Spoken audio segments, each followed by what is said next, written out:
శ్రీ గురుభ్యో నమః. శ్రీ విశ్వావసు నామ సంవత్సరం వైశాఖ మాసం ఉత్తరాయణం వసంత ఋతువు కృష్ణపక్షం మే 12, 2025 సోమవారం. పౌర్ణమి రాత్రి 10:24 వరకు. నక్షత్రం స్వాతి ఉదయం 6:17 వరకు. వర్జ్యం మధ్యాహ్నం 12:33 నుండి 2:20 వరకు.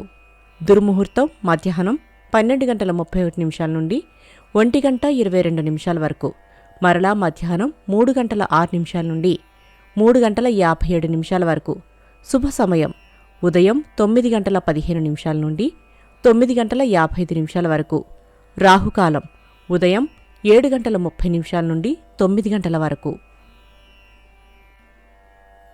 ద్వాదశ రాసుల వారు ఈరోజు చేసుకోవాల్సిన పూజలు: రుద్రకవచం చదవండి, శివాలయంలో అభిషేకం జరిపించండి, ఓం నమః శివాయ ఒత్తులతో అష్టమూలికా తైలంతో దీపారాధన చేయండి. ద్వాదశ రాసులు. మేషరాశి. పనులలో జాప్యం జరిగినా నిదానంగా పూర్తి చేస్తారు. ఆకస్మిక ప్రయాణాలలో తొందరపాటు వద్దు. వృషభ రాశి. కుటుంబ సభ్యులతో ఏర్పడిన వివాదాలు పరిష్కరించుకుంటారు. ఆర్థిక పరిస్థితులు నిరుత్సాహపరుస్తాయి. మిథున రాశి. వ్యాపారాలు లాభసాటిగా సాగుతాయి. ఉద్యోగాలలో కొత్త సమస్యలు ఎదురై చికాకులు పెడతాయి. కర్కాటక రాశి.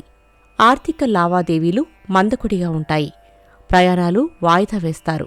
వస్తు సేకరణ. సింహరాశి. పనులు ముందుకు సాగవు. కుటుంబంలో బాధ్యతలు పెరిగినా సమర్థవంతంగా నిర్వహిస్తారు.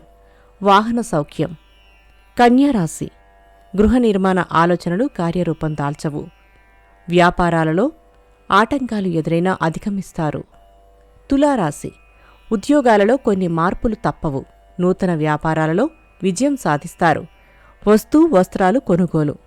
వృశ్చిక రాశి. దూర ప్రాంతాల నుండి శుభవార్తలు అందుకుంటారు. జీవిత భాగస్వామి నుండి ధనలాభం పొందుతారు. ధనస్సు రాశి.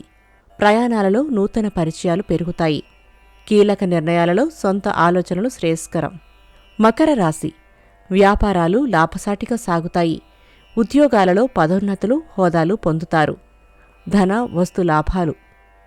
కుంభరాశి. పనులలో జాప్యం జరిగినా నిదానంగా పూర్తి చేస్తారు. దూర ప్రాంతాల నుండి విలువైన సమాచారం అందుకుంటారు. మీనరాశి. కుటుంబ సభ్యులతో ఏర్పడిన వివాదాలు పరిష్కరించుకుంటారు. ఆలయాలు సందర్శిస్తారు. వస్తు సేకరణ. నమస్కారం.